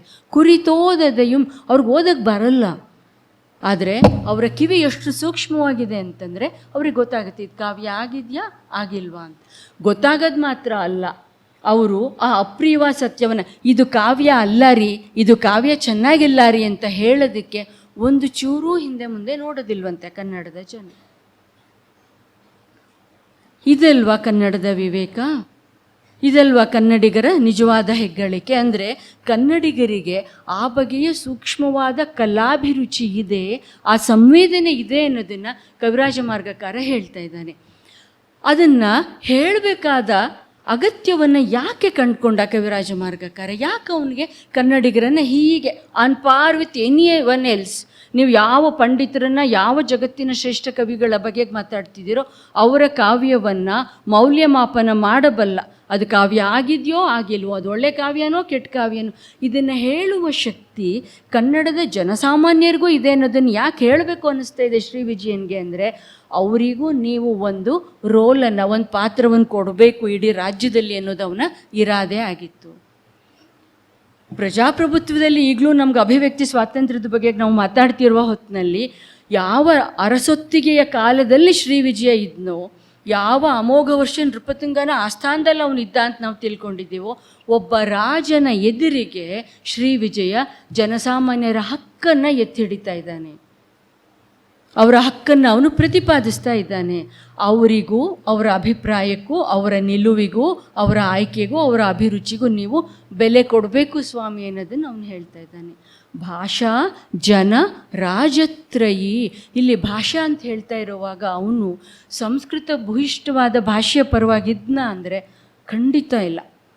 ಸ್ವತಃ ಅವನೇ ಬರೆದಿದ್ದು ಅಂತಹ ಶಿಷ್ಟವಾದ ಹಳೆಗನ್ನಡದಲ್ಲಾಗಿದ್ದರೂ ಕೂಡ ಶ್ರೀ ವಿಜಯನ ಒಲವು ಯಾವುದ್ರ ಕಡೆಗಿತ್ತು ಅಂತಂದರೆ ಜನಸಾಮಾನ್ಯರು ಆಡುವ ಮಾತೇನಿದೆಯಲ್ಲ, ಆ ಮಾತು ಮತ್ತು ಆ ಮಾತಿನ ವಿವೇಕದ ಬಗೆಗೆ ನಾವು ನಂಬಿಕೆಯನ್ನು ಇಟ್ಕೋಬೇಕು ಅಂತ ಅವನು ಹೇಳ್ತಾನಲ್ಲ, ಅದು ಈ ಹೊತ್ತಿಗೆ ತುಂಬ ಮುಖ್ಯ ಅಂತ ನನಗೆ ಅನಿಸುತ್ತೆ. ಇನ್ನೊಂದು ಕಾಲಘಟ್ಟದಲ್ಲಿ ಕುಮಾರವ್ಯಾಸ ಹೇಳ್ತಾನಲ್ವ, ಅರಸು ರಾಕ್ಷಸ ಮಂತ್ರಿ ಮೊರೆವ ಹುಲಿ ಪರಿವಾರ ಹದ್ದಿನ ನೆರವಿ ಬಡವರ ಭಿನ್ನಪವನಿನ್ನಾರು ಕೇಳುವರು. ಅರಸ ಅನ್ನೋನು ರಾಕ್ಷಸ, ಅವನು ಯಾವ ಕಾಲದವನೇ ಆಗಿರಲಿ, ಹೆಸರು ಯಾವುದೇ ಆಗಿರಲಿ, ಅರಸು ರಾಕ್ಷಸ ಮಂತ್ರಿ ಮೊರೆವ ಹುಲಿ. ಚೀಫ್ ಮಿನಿಸ್ಟ್ರನ್ನ ಬೇಕಾದ್ರೆ ಮಾತಾಡಿಸ್ಬೋದು, ಮಿನಿಸ್ಟ್ರನ್ನ ಮಾತಾಡ್ಸೋಕ್ಕಾಗುತ್ತಾ? ಪರಿವಾರ ಹದ್ದಿನ ಹೋಗ್ಲಪ್ಪ, ಚೀಫ್ ಮಿನಿಸ್ಟ್ರನ್ನು ಮಾತಾಡಿಸ್ಬೋದು, ಮಿನಿಸ್ಟ್ರನ್ನ ಮಾತಾಡಿಸ್ಬೋದು, ಅವ್ರ ಪರಿವಾರದವರು, ಅವ್ರ ಹೆಂಡತಿ ಮಕ್ಕಳು ಕಸಿನ್ಸ್, ಅವ್ರನ್ನ ಮಾತಾಡ್ಸೋಕ್ಕಾಗತ್ತ? ಹದ್ದುಗಳು, ಪರಿವಾರ ಹದ್ದಿನ ನೆರವಿ. ಅಂಥ ಸಂದರ್ಭದಲ್ಲಿ ಶ್ರೀ ವಿಜಯ ಏನು ಹೇಳ್ತಿದ್ದಾನೆ, ಸ್ವಾಮಿ ಅವರಿಗೆ ನಾವು ಕಿವಿಯಾಗಬೇಕು, ಅವರ ಭಾಷೆಯೇ ನಿಜವಾದ ಭಾಷೆ. ಇವತ್ತು ನಾವು ದ್ವಿಭಾಷಾ ಸೂತ್ರ ಇರಬೇಕಾ, ತ್ರಿಭಾಷಾ ಸೂತ್ರ ಇರಬೇಕಾ, ಶಿಕ್ಷಣದ ಮಾಧ್ಯಮ ಯಾವುದು, 100 ಪ್ರಶ್ನೆಗಳನ್ನೇ ನಾವು ಮಾತಾಡ್ತಿರೋ ಹೊತ್ತಿನಲ್ಲಿ ಶ್ರೀ ವಿಜಯ ಹೇಳ್ತಾ ಇದ್ದಾನೆ, ಭಾಷಾ ಜನ ರಾಜತ್ರಯಿ. ಮೊದಲು ಭಾಷೆ, ಆಮೇಲೆ ಜನ, ಆಮೇಲೆ ರಾಜ. ಯಾವ ಭಾಷೆ? ಜನರ ಭಾಷೆ. ಜನರ ಭಾಷೆ ಮತ್ತು ಜನ ಅವರಿಬ್ಬರನ್ನೂ ಯಾರು ಪ್ರೀತಿಸ್ತಾರೋ, ಯಾರು ಗೌರವಿಸ್ತಾರೋ ಅವನು ರಾಜ.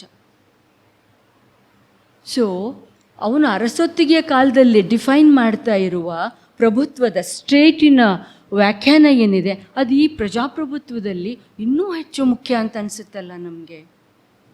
ಎಷ್ಟು ಮುಖ್ಯ ಅಂತ ನಮಗೆ ಅನಿಸುತ್ತಲ್ಲ.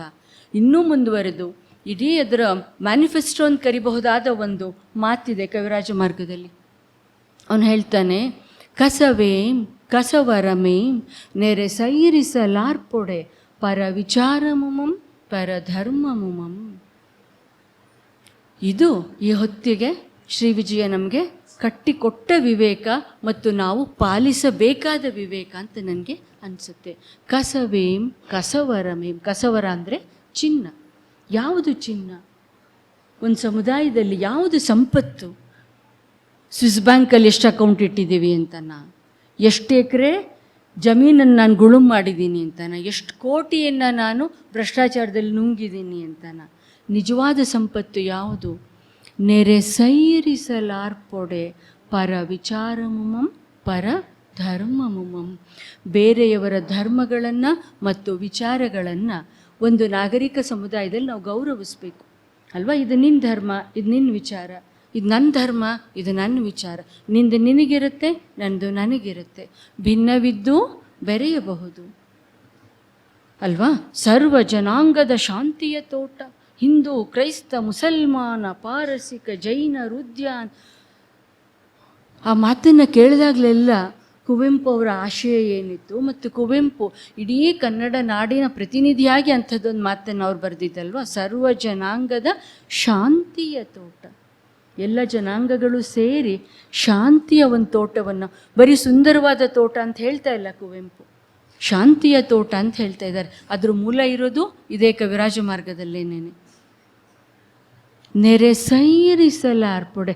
ಗೌರವಿಸುವಷ್ಟು ಪ್ರಬುದ್ಧತೆಯೋ ದೊಡ್ಡತನವೋ ಆ ಎತ್ತರದ ವಿವೇಕವೋ ನಮಗೆ ಇಲ್ವೇನೋ?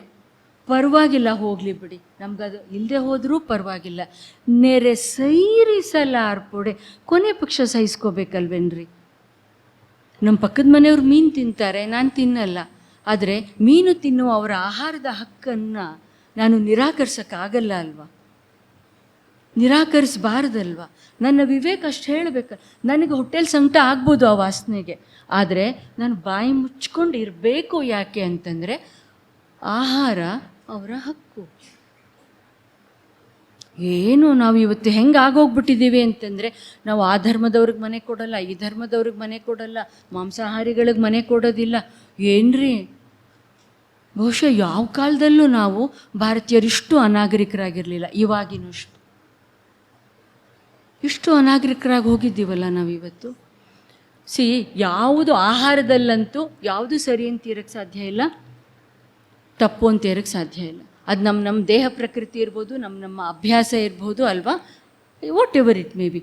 ಆದರೆ ಊಟ ತನ್ನಿಚ್ಛೆ ಅಲ್ವೇನ್ರಿ?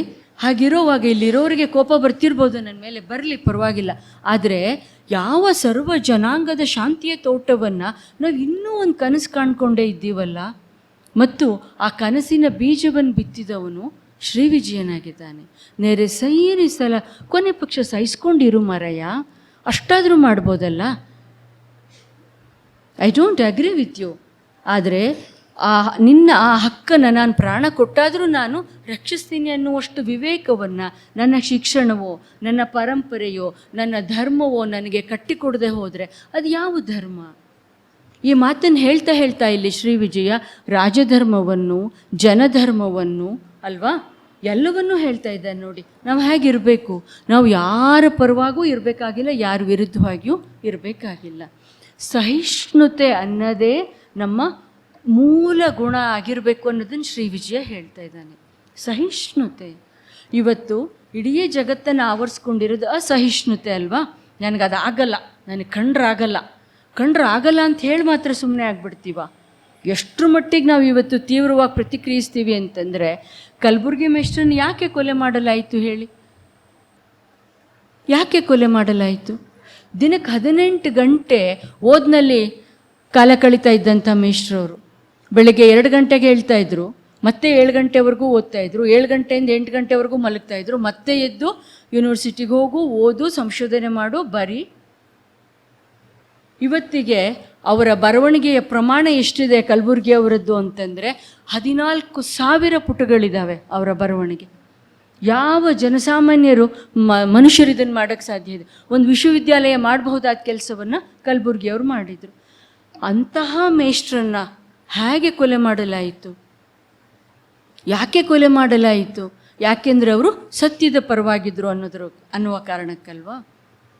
ಯಾಕೆ ಗೌರಿ ಲಂಕೇಶ್ನ ಕೊಲೆ ಮಾಡಲಾಯಿತು? ನೀವು ಒಪ್ಪಬೇಡಿ, ಅವ್ರ ವಿಚಾರನ ಬಿಟ್ಟುಬಿಡಿ. ಕಲಬುರ್ಗಿಯವ್ರು ಹೇಳಕ್ಕೆ ಹೊರಟಿದ್ದೇನು, ಲಿಂಗಾಯತ ಧರ್ಮ ಕರ್ನಾಟಕದ ಮೊದಲ ಧರ್ಮ. ಬೇಡಪ್ಪ, ನೀವು ಒಪ್ಪಬೇಡಿ, ಫೈನ್. ಅದನ್ನು ನೀವು ಎಲ್ಲಿ ತನಕ ಬೇಕಾದರೂ ಚರ್ಚೆ ಮಾಡೋದನ್ನು ತಾರ್ಕಿಕ ಅಂತ್ಯಕ್ಕೆ ನಾವು ಮುಟ್ಟಿಸ್ಬೋದಲ್ವಾ? ಮುಟ್ಟಿಸ್ಬೋದು ಅದನ್ನು. ಅದು ಹೆಂಗೆ ಸಾಬೀತು ಮಾಡ್ತೀರಾ ಮಾಡಿ, ನಮ್ಮದು ನಾವು ಹೇಳ್ತೀವಿ ಹೇಳ್ಬೋದಾಗಿತ್ತಲ್ಲ. ಹಾಗಲ್ವಲ್ಲ. ಇವತ್ತು ನಿನ್ನ ವಿಚಾರ ಹೇಳೋದಕ್ಕೆ ನಿನಗೆ ಹಕ್ಕಿಲ್ಲ ಮಾತ್ರ ಅಲ್ಲ, ನಿನ್ನನ್ನೇ ಉಳಿಸಲ್ಲ ಅನ್ನೋದಿದೆಯಲ್ಲ. ಇಂಥ ಸಹಿಷ್ಣುತೆಯ ಹೊತ್ತಿನಲ್ಲಿ ಕವಿರಾಜ ಮಾರ್ಗಕಾರ ಹೇಳ್ತಿದ್ದಾನೆ, ನೆರೆ ಸೈರಿಸಲ್ಲ, ಕೊನೆ ಪಕ್ಷ ಸಹಿಸ್ಕೊಂಡು ಹೋಗೋಣ ರೀ ಅಂತ ಅವನು ಹೇಳ್ತಾನಲ್ಲ. ಅದು ಈ ಹೊತ್ತಿಗೆ ನಮಗೆ ಬೇಕಾಗಿರುವ ವಿವೇಕ ಅಲ್ವಾ? ನಮಗೆ ಮಾತ್ರ ಅಲ್ಲ, ಕನ್ನಡಿಗರಿಗೆ ಮಾತ್ರ ಅಲ್ಲ, ನಾವು ಕನ್ನಡಿಗರು ಲೋಕಕ್ಕೆ ಹಂಚಬಹುದಾದ ವಿವೇಕ ಯಾವುದು ಅಂದರೆ ಈ ಸಹಿಷ್ಣುತೆಯ ವಿವೇಕ. ಮತ್ತು ಈ ಸಹಿಷ್ಣುತೆಯ ವಿವೇಕವನ್ನು ಮೊದಲಿಗೆ ನಮ್ಗೆ ಹೇಳಿಕೊಟ್ಟವನು ಕವಿರಾಜ ಮಾರ್ಗಕಾರ. ಅವನು ಕಟ್ಟಿ ಬೆಳೆಸಿದ ಮಹಾಮಾರ್ಗ ಇದೆಯಲ್ಲ, ಈ ಮಹಾಮಾರ್ಗ ಈ ಹೊತ್ತಿಗೆ ಇನ್ನೂ ಹೆಚ್ಚು ಪ್ರಸ್ತುತ. ಆ ಕಾಲದಲ್ಲಿ ಅದನ್ನು ಹೇಗೆ ಸ್ವೀಕರಿಸಿದ್ರು, ಅದ್ರ ಬಗ್ಗೆ ಏನೇನು ಚರ್ಚೆಗಳು ನಡೆದಿತ್ತು ನಮಗೆ ಗೊತ್ತಿಲ್ಲ. ಆದರೆ ಈ ಹೊತ್ತು ನೀವು ಯಾವುದಾದ್ರೂ ಒಂದು ಪಠ್ಯವನ್ನು ನಮ್ಮ ರಾಜಕಾರಣಿಗಳಿಗೆ ಓದಿಸ್ಬೇಕು, ನಮ್ಮ ವಿದ್ಯಾರ್ಥಿಗಳಿಗೆ ಓದಿಸ್ಬೇಕು, ನಾವು ಜನಸಾಮಾನ್ಯರು ಓದಬೇಕು, ಯಾವುದಾದ್ರೂ ಒಂದು ಪಠ್ಯ ಹೇಳಿ ಅಂತಂದರೆ ನಾನು ಕವಿರಾಜ ಮಾರ್ಗ ಅಂತ ಹೇಳ್ತೀನಿ. ಯಾಕೆ ಅಂತಂದರೆ ಅದರಲ್ಲಿ ನನ್ನ ಬದುಕನ್ನು, ನಾನು ಬದುಕ್ತಾ ಇರುವ ಪರಿಸರದ ಬದುಕನ್ನು, ನನ್ನ ರಾಜ್ಯದ ಬದುಕನ್ನು, ನನ್ನ ದೇಶದ ಬದುಕನ್ನು, ಇದೆಲ್ಲವನ್ನು ಹಸನು ಮಾಡುವ ಶಕ್ತಿ ಅದರಲ್ಲಿದೆ. ಅದನ್ನೊಂದು ಔಷಧಿ ಅಂತ ಕರಿತೀನಿ ನಾನು ಕವಿರಾಜ ಮಾರ್ಗವನ್ನು. ಅದರಲ್ಲಿ ಇನ್ನೊಂದು ಮಾತು ಅವನು ಹೇಳ್ತಾನೆ ನೋಡಿ, ಕಾವೇರಿಯಿಂದ ಗೋದಾವರಿವರ ಮಿರ್ದ ನಾಡದ ಕನ್ನಡದೊಳ್ ವಸುಧಾ ವಲಯ ವಿಲೀನ ವಿಷದ ವಿಷಯ ವಿಶೇಷಂ. ಇದನ್ನು ಯಾಕೆ ನಾನು ಎಕ್ಸ್ಟ್ರಾಡಿನರಿ ಅಂತ ಕರಿತೀನಿ ಅಂದರೆ, ವಸುಧಾ ವಲಯ. ವಸುಧಾ ವಲಯ ಅಂದರೆ, ವಸುಧೆ ಅಂದರೆ ಭೂಮಿ. ವಸುಧಾ ವಲಯ ವಿಲೀನ ವಿಷದ ವಿಷಯ ವಿಶೇಷಂ. ಯಾಕೆ ಇಷ್ಟು ಮುಖ್ಯ ಆಗ್ತಾನೆ ನಮಗೆ ಕವಿರಾಜ ಮಾರ್ಗಕಾರ ಅಂದರೆ, ಒಂದು ಜಗತ್ತಿದೆ, ಭೂಮಂಡಲ ಇದೆ ನೋಡಿ. ಅವನ ಭೂಮಂಡಲದ ಕಲ್ಪನೆಯನ್ನು ನೋಡಿ, ವಸುಧಾ ವಲಯ. ಅವತ್ತು ನಮ್ಗೆ ಇಂಟರ್ನೆಟ್ ಇರಲಿಲ್ಲ, ನಮಗೇನದು ಉಪಗ್ರಹಗಳಿರಲಿಲ್ಲ, ಒಂದು ಭೂಮಿಯ ಬ್ರಹ್ಮಾಂಡದ ಕಲ್ಪನೆ ಕೊಡುವ ಯಾವ ಅನುಕೂಲಗಳು ನಮಗಿರಲಿಲ್ಲ. ಬಟ್ ಅಂಥ ಹೊತ್ತಿನಲ್ಲಿ ಕವಿರಾಜ ಮಾರ್ಗಕಾರ ವಸುಧಾ ವಲಯ ಅಂತ ಹೇಳ್ತಾನೆ. ಆ ವಸುಧಾ ವಲಯದಲ್ಲಿ ಇದಿದೆ, ಯಾವುದಿದೆ? ಈ ಕನ್ನಡ ನಾಡಿದೆ, ಅದು ಕಾವೇರಿಯಿಂದ ಗೋದಾವರಿವರೆಗೂ ಇದೆ. ಅಲ್ಲಿ ನಾವಿವತ್ತು ಭಾರತೀಯರಿಗೆ 2 ಐಡೆಂಟಿಟಿಗಳಿರುತ್ತೆ ಅಂತ ಹೇಳ್ತೀವಲ್ವ, 2 ಅಸ್ಮಿತೆಗಳಿರುತ್ತೆ ಅಂತ ಹೇಳ್ತೀವಿ. ಒಂದು ನಾವು ಭಾರತೀಯರು ಅನ್ನುವ ಅಸ್ಮಿತೆ, ಒಂದು ಐಡೆಂಟಿಟಿ ಇರುತ್ತೆ. ಅದೇ ಹೊತ್ತಿಗೆ ನಾವು ಕನ್ನಡಿಗರು ಅನ್ನುವ ಐಡೆಂಟಿಟಿನೂ ಇರುತ್ತೆ ಅಂತ ಅಲ್ವಾ. ಅವೆರಡನ್ನೂ ನಾವು ಸಮಾನವಾಗಿ ನೋಡಬೇಕು. ನಾವು ಭಾರತೀಯರು ಹೌದು, ನಾವು ಕನ್ನಡಿಗರು ಹೌದು ಅಲ್ವಾ.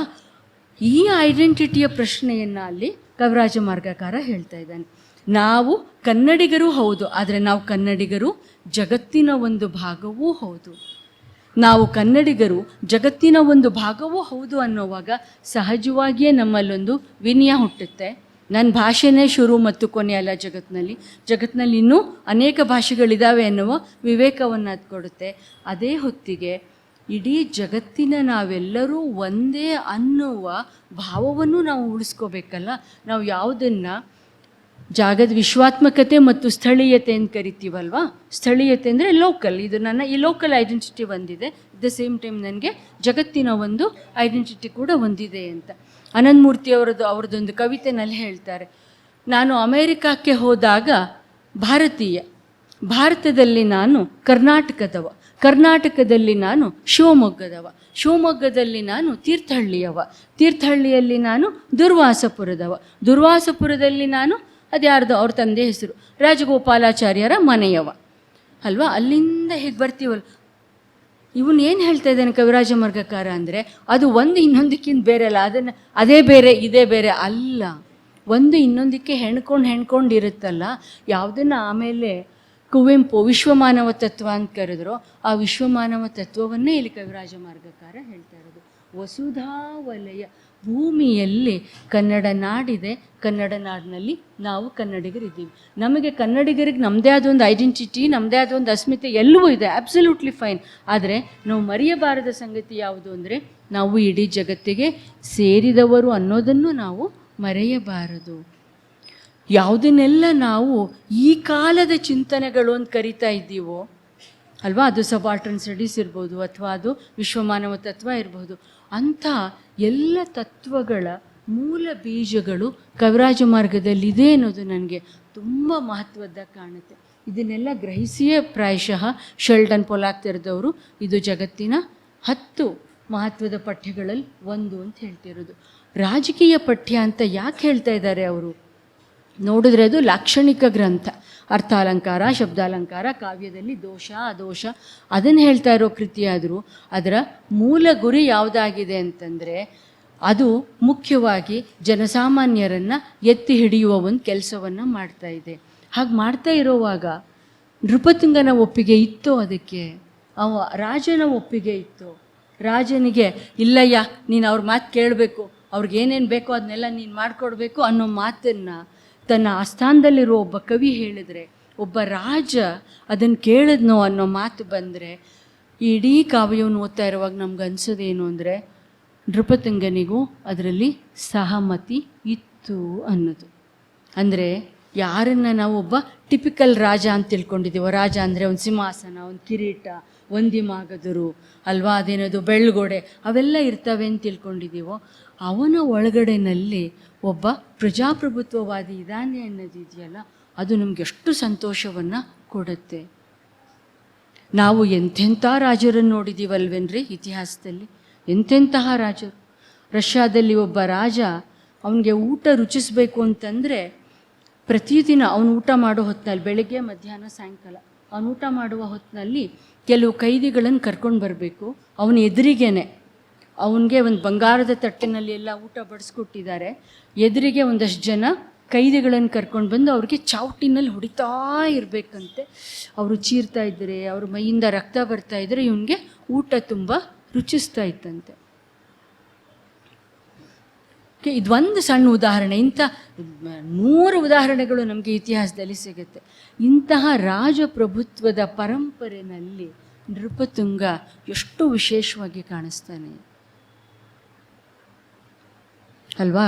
ನಾವು ಅಂದ್ಕೊಂಡಿದ್ದೀವಿ ಅದು ಹಳಗನ್ನಡದಲ್ಲಿದೆ, ಶಬ್ದಾಲಂಕಾರದ ಬಗ್ಗೆ ಹೇಳುತ್ತೆ, ಅರ್ಥಾಲಂಕಾರದ ಬಗ್ಗೆ ಯಾರಿಗೆ ಬೇಕು ಸ್ವಾಮಿ, ಯಾರೋ ಏನೋ ಸರಳವಾದ ಕನ್ನಡದಲ್ಲಿ ಏನೋ ಹೇಳಿದ್ರು ಒಂಚೂರು ಕೇಳ್ಕೊಬೋದಷ್ಟೇ.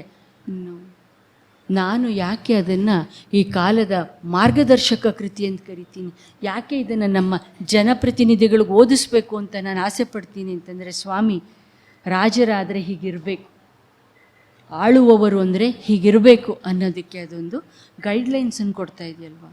ಮಾರ್ಗದರ್ಶಕ ಸೂತ್ರಗಳು ಅಂತ ನಾವು ಕರಿತೀವಲ್ಲ, ಪ್ರಣಾಳಿಕೆ ಅಂತ ಕರಿತೀವಲ್ಲ, ಅದೆಲ್ಲವನ್ನು ಈ ಕವಿರಾಜ ಮಾರ್ಗ ಕೊಡ್ತಾ ಇದೆ ನನಗೆ. ಮತ್ತಿಷ್ಟನ್ನೆಲ್ಲ ಹೇಳ್ತಾ ಇರೋವಾಗಲೂ ಅದು ಕಾವ್ಯದ ಬಗ್ಗೆ ಹೇಳ್ತಾ ಇದೆ.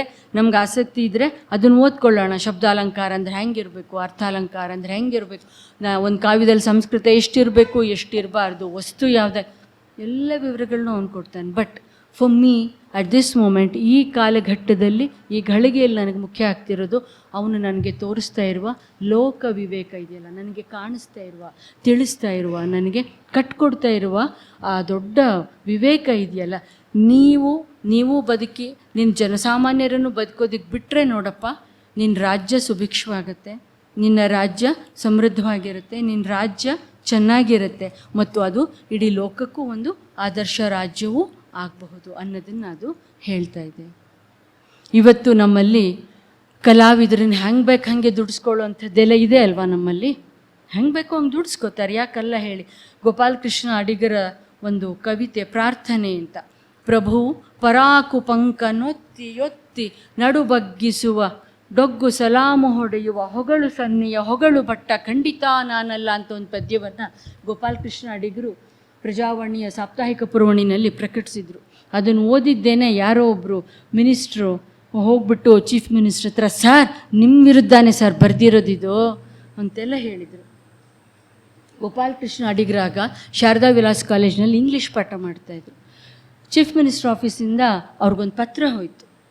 ನಿಮ್ಮ ಈ ಕವಿತೆಯನ್ನು ಮುಖ್ಯಮಂತ್ರಿಗಳು ಗಮನಿಸಿದ್ದಾರೆ.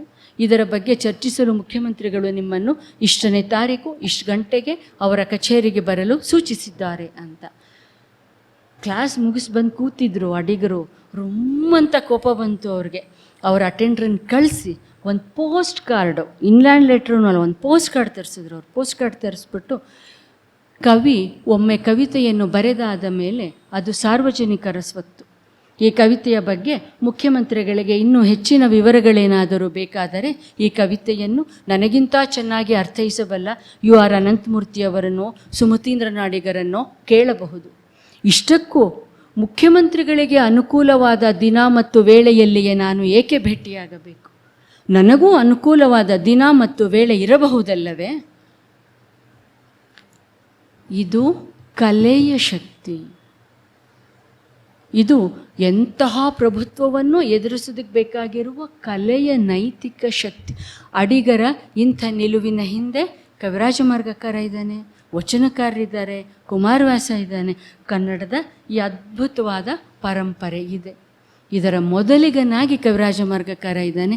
ಅವನು ಶ್ರೀ ವಿಜಯನೇ. ದುರ್ಗಸಿಂಹ ಹೇಳ್ತಾನೆ, ಶ್ರೀ ವಿಜಯರ್ ದೇವರ್ ಅವರನ್ನೇ ವರ್ಣಿಪುದೋ. ಅವನು ದೇವರು ಶ್ರೀ ವಿಜಯ. ಏನು ಅಂತ ವರ್ಣಿಸ್ಲಿ ನಾನು ಅವನನ್ನು ಅಂತ ಅವನು ಹೇಳ್ತಾನೆ. ಈ ಕಾವ್ಯವನ್ನು ಓದಿದ್ದಾದಮೇಲೆ ನಮಗನ್ಸೋದು ಅದೇ, ವರ್ಣಿಪೋದು. ವರ್ಣಿಸುವ ಶಕ್ತಿ ನಮಗಿರಲ್ವೋ ಏನೋ, ವರ್ಣಿಸುವ ತೊಂದರೆನೂ ನಾವು ತಗೊಳ್ಳೋದು ಬೇಡ. ಕೊನೆ ಪಕ್ಷ ಅದನ್ನು ಪಾಲಿಸುವ ವಿವೇಕವನ್ನು ನಾವು ಉಳಿಸ್ಕೊಳ್ಳೋದಿದೆಯಲ್ಲ, ಅದು ಈ ಹೊತ್ತಿನ 100 ಕಾಯಿಲೆಗಳಿಗೆ ಮದ್ದು ಅಂತ ನಾನು ತಿಳ್ಕೊಂಡಿದ್ದೀನಿ. ಇಲ್ಲಿಗೆ ನನ್ನ ಮಾತನ್ನು ನಿಲ್ಲಿಸ್ತೀನಿ. ನಿಮ್ಮ ಸಮಯ ಮುಗಿದಿದೆ.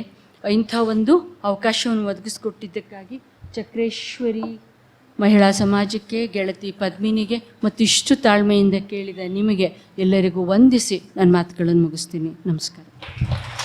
ಕವಿರಾಜ ಮಾರ್ಗದಲ್ಲಿನ ವಿಷಯಗಳನ್ನು ವಿಭಿನ್ನ ದೃಷ್ಟಿಕೋನಗಳಿಂದ ನಮಗೆ ಪ್ರಸ್ತುತ ಕಾಲಕ್ಕೆ ಹೇಗೆ ಹೇಳಬೇಕು ಅನ್ನೋದನ್ನ ಅವರು ನಮಗೆ ಹೇಳಿಕೊಟ್ಟಿದ್ದಾರೆ. ನಮಗೆ ಇಷ್ಟು ಸಮಯ ಅವರು ಸಾಹಿತ್ಯ ಲೋಕದಲ್ಲಿ ನಮ್ಮನ್ನು ಹಿಡಿದು ಇಟ್ಕೊಂಡಿದ್ರು ಅಂದರೂ ಸಹ ತಪ್ಪಾಗಲಾರದು. ಅಂತಹ ಡಾಕ್ಟರ್ ಆಶಾದೇವಿ ಅವರಿಗೆ ನಾನು ಧನ್ಯವಾದಗಳನ್ನ ಅರ್ಪಿಸ್ತಾ ಇದ್ದೇನೆ. ಹಾಗೆ ಇದೊಂದು ಸಣ್ಣ ಪ್ರಕಟಣೆ.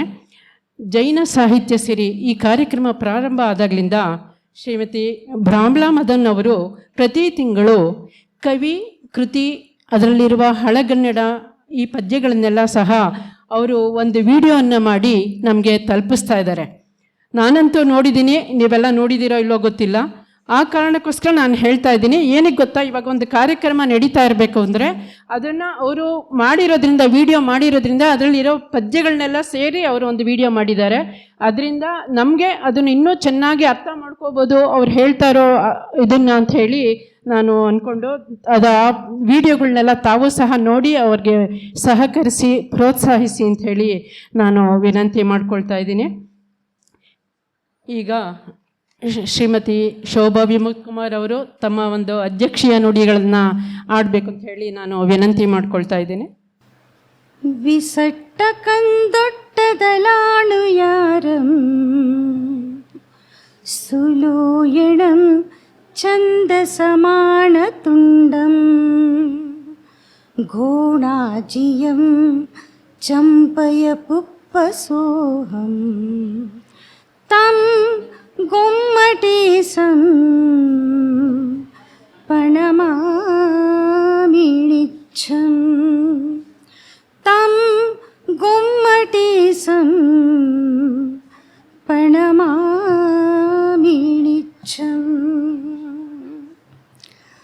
ಎಲ್ಲರಿಗೂ ಜೈ ಜಿನೇಂದ್ರ.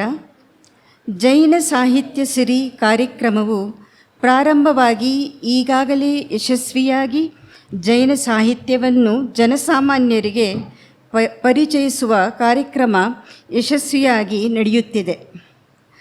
ಕನ್ನಡ ಸಾಹಿತ್ಯದಲ್ಲಿ ಜೈನ ಸಾಹಿತ್ಯವನ್ನು ಮರೆತು ಮುಂದೆ ನಡೆಯಲು ಸಾಧ್ಯವೇ ಇಲ್ಲ. ಅಂತಹ ಮಹತ್ವದ ಜೈನ ಕೃತಿಕಾರರನ್ನು ಹಾಗೂ ಅವರ ಪುಸ್ತಕಗಳನ್ನು, ಅದರಲ್ಲಿರುವ ವಿಚಾರಗಳನ್ನು ನಾಡಿನ ಪ್ರಖ್ಯಾತ ಲೇಖಕರಿಂದ ತಿಳಿಯಪಡಿಸುತ್ತಿರುವ ಈ ಕಾರ್ಯಕ್ರಮಕ್ಕೆ ಇಂದು ನಮ್ಮನ್ನು ಕರೆದು ಕವಿರಾಜ ಮಾರ್ಗ ಹಾಗೂ ಶ್ರೀ ವಿಜಯನ ಬಗ್ಗೆ ತಿಳಿದುಕೊಳ್ಳುವ ಅವಕಾಶ ನೀಡಿದ್ದಕ್ಕಾಗಿ ಧನ್ಯವಾದ. ಕವಿರಾಜ ಮಾರ್ಗ ಹಾಗೂ ಕನ್ನಡದ ವಿವೇಕದ ಬಗ್ಗೆ ಇಂದು ಡಾಕ್ಟರ್ MS ಆಶಾದೇವಿಯವರು ಅತ್ಯಂತ ಸರಳವಾಗಿ ಹಾಗೂ ಮನಸ್ಸಿಗೆ ಮುಟ್ಟುವಂತೆ ಈ ಕಾರ್ಯಕ್ರಮದಲ್ಲಿ ತಿಳಿಸಿಕೊಟ್ಟಿದ್ದಾರೆ. ಇಂತಹ ಮಹತ್ವದ ಜೈನ ಸಾಹಿತ್ಯವನ್ನು ಪ್ರತಿ ತಿಂಗಳು ಏರ್ಪಡಿಸುತ್ತಿರುವ ಜೈನ ಸಾಹಿತ್ಯ ಸಿರಿ ಬಳಗಕ್ಕೆ ನಾವೆಲ್ಲರೂ ತನು ಮನ ಧನದಿಂದ ಪ್ರೋತ್ಸಾಹ ನೀಡಬೇಕಾಗಿ ವಿನಂತಿಸುತ್ತೇನೆ. ಅದೇ ರೀತಿ ತಾವುಗಳು ಕೂಡ ಮುಂದಿನ ಕಾರ್ಯಕ್ರಮಗಳಲ್ಲಿ ಪ್ರಾಯೋಜಕರಾಗಿ ಸಾಹಿತ್ಯವನ್ನು ಪೋಷಣೆ ಮಾಡಬೇಕಾಗಿದೆ. ನಾವೆಲ್ಲರೂ ಕೈ ಜೋಡಿಸುವ ಮೂಲಕ ಪ್ರೋತ್ಸಾಹ ನೀಡಲು ನಾನು ಕೇಳಿಕೊಳ್ಳುತ್ತಿದ್ದೇನೆ. ಸೆಂಟ್ರಲ್ ಜೈನ್ ಮಿಲನ್ ಹಾಗೂ ಚಕ್ರೇಶ್ವರಿ ಮಹಿಳಾ ಸಮಾಜ ಹಾಗೂ ನಮ್ಮ ಡಾಕ್ಟರ್ ಪದ್ಮಿನಿ ನಾಗರಾಜ್ ಅವರು ಅತ್ಯಂತ ಸಮರ್ಪಕವಾಗಿ ಈ ಕಾರ್ಯಕ್ರಮವನ್ನು ನಡೆಸುತ್ತಿದ್ದು ಇದು ನಮ್ಮೆಲ್ಲರಿಗೂ ಉಪಯುಕ್ತವಾಗಿರ್ತಿರುವ ಕಾರ್ಯಕ್ರಮವಾಗಿದೆ. ಧನ್ಯವಾದಗಳು. ಈ ದಿನ ವಂದನಾರ್ಪಣೆಯನ್ನು ನಡೆಸ್ಕೊಡ್ಬೇಕು ಅಂತ ಹೇಳಿ ಶ್ರೀಮತಿ ಬ್ರಾಹ್ಮಲ ಮದನ್ ರವರನ್ನು ವಿನಂತಿಸ್ತಾ ಇದ್ದಾರೆ. ಜೈ ಜಿನೇಂದ್ರ. ಈ ದಿನದ ಜೈನ ಸಾಹಿತ್ಯ ಸಿರಿ ಕಾರ್ಯಕ್ರಮ ಇದುವರೆಗೂ ಹೇಳಿದರೆ ಜೈನ್ ಮಿಲನ್ ಸೆಂಟ್ರಲ್ ಹಾಗೂ ಚಕ್ರೇಶ್ವರಿ ಮಹಿಳಾ ಸಮಾಜದ ಇದು ಒಂದು ಜಾಯಿಂಟ್ ಅಡ್ವೆಂಚರ್ ಅಂತ ಹೇಳ್ಬೋದು. ಈ ಜಂಟಿ ಕಾರ್ಯಕ್ರಮಕ್ಕೆ ತಮ್ಮ ಸಹೃದಯಗಳ ಸಾಹಿತ್ಯಾಭಿಮಾನಿಗಳ ಒಂದು ಪ್ರೋತ್ಸಾಹ ಉತ್ಸಾಹ ಸದಾ 6 ತಿಂಗಳಿಂದ ಹೀಗೆ ಇದೆ ಅನ್ನೋದೇ ಒಂದು ಹೆಮ್ಮೆಯ ಸಂಗತಿಯಾಗಿದೆ. ಬಹಳಷ್ಟು ಕಾರ್ಯಕ್ರಮಗಳು ಹೊಸರಲ್ಲಿ ಆಕರ್ಷಣೀಯವಾಗಿರುತ್ತೆ, ಬರ್ತಾ ಅದರ ಆಕರ್ಷಣೆ ಕಡಿಮೆ ಆಗ್ತಾ ಇರುತ್ತೆ. ಆದರೆ ಈ ಸಾಹಿತ್ಯ ಸಿರಿಯ ಕಾರ್ಯಕ್ರಮ ಬಹಳಷ್ಟು ವಿಜೃಂಭಣೆಯಿಂದ, ಅಂದರೆ ಸಂಖ್ಯೆ ಕಡಿಮೆ ಆದರೂ ಸಹ ಇಲ್ಲಿ ಆಗಮಿಸಿರುವವರ ಕ್ವಾಲಿಟಿ ಹೆಚ್ಚು, ಸಾಹಿತ್ಯದ ಬಗ್ಗೆ ಅಭಿಮಾನ ಜಾಸ್ತಿ ಅನ್ನೋದು ಗೊತ್ತಾಗ್ತಾ ಇದೆ. ಈಗ ವಿಶೇಷ ಉಪನ್ಯಾಸ ನೀಡಿದಂತಹ ಡಾಕ್ಟರ್ MS ಆಶಾದೇವಿಯವರು ನಮ್ಮ ಕರೆಗೆ ಹೋಗೊಟ್ಟು ಅವರ ಬಿಡುವಿಲ್ಲದ ವೇಳೆ ಅಂತ ಸುಮ್ಮನೆ ಮಾತಿನಲ್ಲಿ ಹೇಳ್ತಾ ಇಲ್ಲ, ಖಂಡಿತವಾಗಿಯೂ ಅವರು ಸಕ್ರಿಯವಾದಂತಹ ಸಾಹಿತಿಗಳು ಆಗಮಿಸಿದ್ದಾರೆ. ಅವರಿಗೆ ನಿಮ್ಮೆಲ್ಲರ ಪರವಾಗಿ ಹೃತ್ಪೂರ್ವಕವಾದ ವಂದನೆಗಳನ್ನು ಧನ್ಯವಾದಗಳನ್ನು ಅರ್ಪಿಸ್ತಾ ಇದೆ. ಆಶಾ ದೇವಿಯವರ ಅನೇಕ ಯೂಟ್ಯೂಬ್ ಲಿಂಕ್ಗಳನ್ನ ನಾನು ನೋಡಿದ್ದೀನಿ, ಅನೇಕ ಕಾರ್ಯಕ್ರಮಗಳನ್ನು ನೋಡಿದ್ದೀನಿ. ಸರಳವಾಗಿ ಎಲ್ಲರ ಮನಮುಟ್ಟುವಂತೆ ವಿವರಿಸುವಂತಹ ಒಂದು ಅದ್ವಿತೀಯ ಶಕ್ತಿಯನ್ನು ಹೊಂದಿರುವ ಆಶಾ ದೇವಿಯರಿಗೆ ಮಗದೊಮ್ಮೆ ನಮ್ಮೆಲ್ಲರ ಒಂದು ಧನ್ಯವಾದಗಳು. ಆನಂತರ ಈ ದಿನದ ಕಾರ್ಯಕ್ರಮವನ್ನು ವಹಿಸಿರುವಂತಹ ಶ್ರೀ ವಿಮುಕ್ತ್ ಜೈನ್ ಬೆಂಗಳೂರು ಮತ್ತು ಶೋಭಾ ವಿಮುಕ್ತ್ ಕುಮಾರ್ ಅವರು ಇಬ್ಬರು ಆದರ್ಶ ದಂಪತಿಗಳು ಆಗಮಿಸಿರುವುದೇ ಒಂದು ಹೆಮ್ಮೆಯ ಸಂಗತಿ. ಅವರ ತಂದೆ MC ಅನಂತರಾಜಯ್ಯನವರು ಹಾಗೂ ಕೌಸಲ್ಯಮ್ಮನವರು ಈ ಒಂದು ಚಕ್ರೇಶ್ವರಿ ಮಹಿಳಾ ಸಮಾಜಕ್ಕೆ ಭದ್ರವಾದ ಬುನಾದಿಯನ್ನು ಹಾಕಿಕೊಟ್ಟಂಥವರು. ಅದೇ ರೀತಿ ಬೆನ್ನೆಲುಬಾಗಿ ಈ ದಂಪತಿಗಳು ನಮಗೆ ಎಲ್ಲ ಕಾರ್ಯಕ್ರಮದಲ್ಲೂ ನಿಂತಿದ್ದಾರೆ. ಈ ದಿನದ ಕಾರ್ಯಕ್ರಮಕ್ಕೆ ಅವರು ಹೋಸ್ಟ್ ಆಗಿದ್ದಾರೆ, ಅಂದರೆ ಸೇವಾಕರ್ತರಾಗಿದ್ದಾರೆ. ಅವರಿಗೆ ನಿಮ್ಮೆಲ್ಲರ ಪರವಾಗಿ ಹೃತ್ಪೂರ್ವಕವಾದ ಧನ್ಯವಾದಗಳು. ನಮ್ಮ ಶ್ರೀಮತಿ ಮಮತಾ ಕಾಂತರಾಜ್ ಸೆಂಟ್ರಲ್ ಮಿಲನ್ನ ಅಧ್ಯಕ್ಷರು ಉಪಸ್ಥಿತಿಯಲ್ಲಿದ್ದಾರೆ. ನಾಗಶ್ರೀ ಮುಪ್ಪಾಣೆಯವರು ಕಾರಣಾಂತರದಿಂದ ಹೊರಗಡೆ ಇದ್ದಾರೆ. ನಾನು ಡ್ರೈವ್ ಮಾಡೋಕ್ಕೆ ಟ್ರೈ ಮಾಡ್ತಾ ಇದ್ದೀನಿ, ಆಗ್ತಾ ಇಲ್ಲ ಅಂತ ಇದೀಗ ಹೇಳಿದರು. ಅವರಿಬ್ಬರಿಗೂ ಸಹ ನಮ್ಮೆಲ್ಲರ ಪರವಾಗಿ ಧನ್ಯವಾದಗಳು. ಇಷ್ಟೇ ಅಲ್ಲದೆ ನಾವು ಏನೇ ಒಂದು ಕಾರ್ಯಕ್ರಮವನ್ನು ಆಯೋಜಿಸಲಿ ಅದನ್ನು ಕೇಳುವಂತಹ ಮನಸ್ಸುಗಳು ಬೇಕು ನಮಗೆ. ಮೈಸೂರಿನ ಪ್ರೊಫೆಸರ್ ಶುಭಚಂದ್ರ ಅವರು ಆಗಮಿಸಿರೋದು ನಮ್ಮ ಒಂದು ಹೆಮ್ಮೆಯ ಸಂಗತಿ. ಅವರಿಗೂ ಸಹ ಅವರ ಒಂದು ಉಪಸ್ಥಿತಿಗೆ ದೊಡ್ಡದಾದ ಚಪ್ಪಾಳೆ. ನಂತರ ಹೋತ್ಪೇಟೆಯವರು ಆಗಮಿಸ್ತಿದ್ದಾರೆ, ಜೀವಂದರ್ ಹೋತ್ಪೇಟೆಯವರು. ಇವರೆಲ್ಲ ಸಾಹಿತ್ಯ ಕ್ಷೇತ್ರದಲ್ಲಿ ಬಹಳಷ್ಟು ದುಡಿದಿರುವಂಥವರು. ಅವರಿಗೆ ನಿಮ್ಮೆಲ್ಲರ ಪರವಾಗಿ ಹೃತ್ಪೂರ್ವಕವಾದ ವಂದನೆಗಳು.